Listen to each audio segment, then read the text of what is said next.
but music has always been my passion. Many times, my colleagues call me like an alternative music classroom, where I think that's what traditional music classrooms should look like now. Right. But because we are using iPads and digital instruments and synthesizers, and we come from a composing side of creating music, before we learn how to notate it, we're creating with sounds. And so I connect with my colleagues by bridging what they might know from their content area and some of the things that we're doing conceptually or process-based. So with language arts teachers, I may say, when children are learning how to speak, we never ask them to write words before they explore what words or letters sound like. Point. And so we often work collaboratively. I call it a musician's workshop model. So kids are working collaboratively. We have a small launch or a mini lesson that we would do at the beginning of the classroom. Then they break off into groups. And so it's kind of this blended classroom where we have acoustic instruments, we have digital instruments, we have touch a glass and make a sound instruments. And the kids often find liberation in that fact that they have choice and voice of how they're going to express their feelings of what they hear, what they hear in their mind's ear, and express that to others who are listening. The things that we do in the classroom don't stop at our four walls.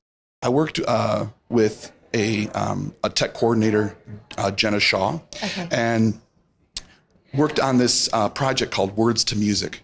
And so my musicians would pair up with her language arts class, and we're in different states, through Google Hangout, and they would write poetry and send it to my kids, who would be the musicians, like a recording studio would be. Wow. My kids would take their lyrics and kind of read through them and see how they would express and support their lyrics with sound. What I love about what you're saying is it's rigorous, it's real, it's what people do at work. One of the students asked, Mr. M, is this going to go on iTunes?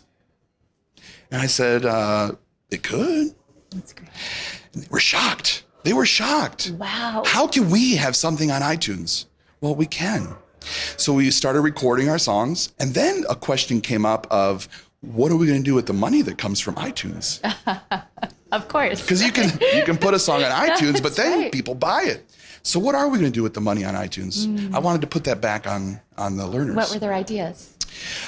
We could buy instruments for our classroom. We could produce more CDs. Okay. One kid said, well, there are kids who don't have music, Oh, wow. Wow. Oh, there are. Yeah. There are kids who don't have music in school. Okay, well, what can we do about that?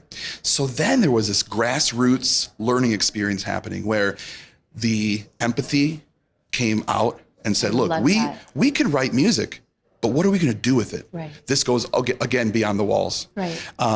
So we did. We put a CD together, put it on iTunes. It's called Music to Save Music. This is what they came up with. So we can find that on iTunes. You can find it on iTunes. Okay. Music to Save, the number 2, Music to Save Music. Okay. So it is a CD that is original music by 4th and 5th graders, all recorded in GarageBand, all recorded in a classroom.